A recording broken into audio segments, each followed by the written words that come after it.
who smiled every time you saw them, but somehow that smile only made you feel worse? Most people worry about strangers. I learned sometimes the real nightmare lives 30 feet away. My name's Ethan. This happened last fall, just 2 weeks after my girlfriend Ava and I bought our first house.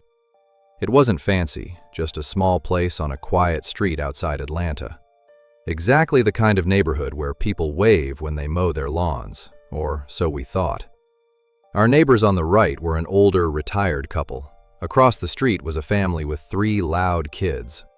Everyone seemed normal, except the man who lived on our left. I didn't even know his name at first.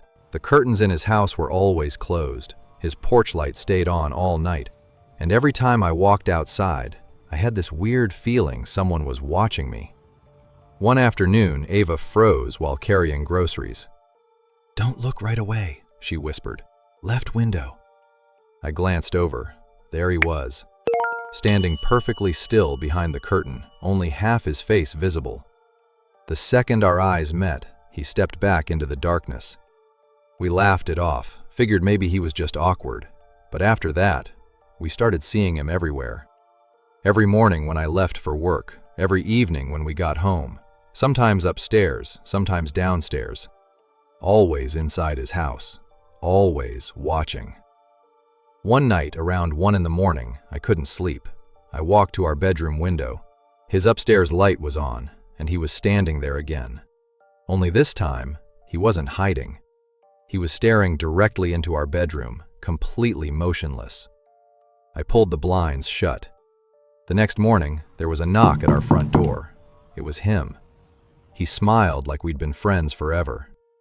"Hey," he said, "sorry if I startled you last night.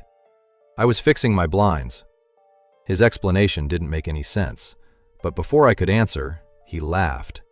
Not a normal laugh, the kind people fake when they're trying way too hard to seem friendly.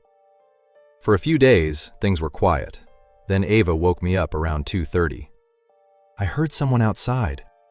I grabbed a flashlight and looked through the back window. At first, nothing. Then the beam caught someone standing near our fence.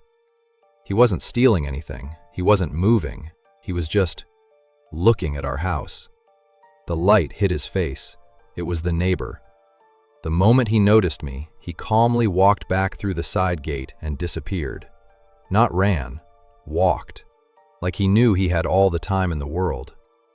The next morning, our gate was unlatched. Neither of us had opened it. A few nights later, we heard metal scraping. It sounded like someone trying a lock. This time, I threw open the back door. "Hey!" The sound stopped immediately. I caught him halfway across the yard. He turned, smiled, and said, "I scared off some kids." Then he walked away, like wandering through someone else's backyard was completely normal. That weekend, he invited us over for dinner. Ava didn't want to go. Honestly, neither did I. But saying no to the guy living 10 feet away felt awkward. His house smelled strange, not rotten, just old, like nothing inside had been opened in years. He poured himself glass after glass of whiskey. Then he started talking about how neighborhoods change, about people moving in, about how things were better before. The smile never left his face, but his eyes looked angry. Finally, he leaned across the table, still smiling. "You know, I liked your house better when it was empty." Neither of us finished dinner. We left without saying much. That night, something slammed against our living room window. Glass exploded across the floor. A brick. No note, no message, just a brick. Police came, asked questions, looked around, but without proof, there was nothing they could do. We ordered security cameras the next morning. The first night they were installed, one alert came through at exactly 3:07 a.m. I opened the app. The front yard was empty. The driveway was empty. Then I switched to the backyard camera. There he was, standing perfectly still, looking directly into the lens, smiling. He stayed there for almost 4 hours. Never moved, not once. When sunrise came, he simply turned around and walked back into his house. We moved out 3 weeks later, lost thousands of dollars, didn't care. Some things aren't worth staying for. Months passed. Life finally started feeling normal again. Then one afternoon, our realtor called. She sounded confused. She asked if we'd stopped by the old house recently. I told her no. She said, "The neighbor keeps telling everyone he still sees you two looking out your bedroom window every night. The strange part is, that bedroom faces the opposite direction." Have you ever looked out your window and realized someone was looking back? People always say, you'll know if someone's watching you. They're wrong. Sometimes you only notice after they've been doing it for weeks. My name's Ryan. This happened about a year ago after I rented a small townhouse outside Portland. It was exactly what I wanted. Quiet neighborhood, cheap rent, friendly people. At least, that's what I thought. The first few days were normal. Every evening, I'd sit on my porch with a soda before heading inside. Across the street was an old blue house. Nothing unusual, except every night around sunset, the same porch light turned on, even when nobody came outside. One evening, I noticed movement. A man was standing behind the screen door. He wasn't doing anything, just standing there, looking toward my house. I figured he was waiting for someone. The next night, same thing, same time, same spot. Only this time, when I looked at him, he slowly lifted one hand and waved. I waved back, trying not to be rude. He didn't move again, not even after I went inside. A few mornings later, I opened my front door and found a newspaper sitting on the porch. I didn't subscribe. I figured the delivery guy made a mistake. As I picked it up, something slipped out. A small sticky note. It only said, "Morning." No name, no explanation. I looked around. Nobody was outside. I threw it away. Told myself someone was messing around. But the notes kept coming. Every few days, always one word: rain, cold, late. Like somebody was keeping track of my routine. A week later, I came home from work and noticed my trash can had been rolled back beside my garage. I always left it by the curb until the next morning. I checked my security camera. Nothing. It had mysteriously gone offline for almost 20 minutes, exactly long enough for someone to walk onto my property. That night, I finally saw the man outside for the first time. He was standing beside his mailbox, hands in his pockets, watching my house. I walked across the street, trying to be friendly. "Hey, you my mystery newspaper guy?"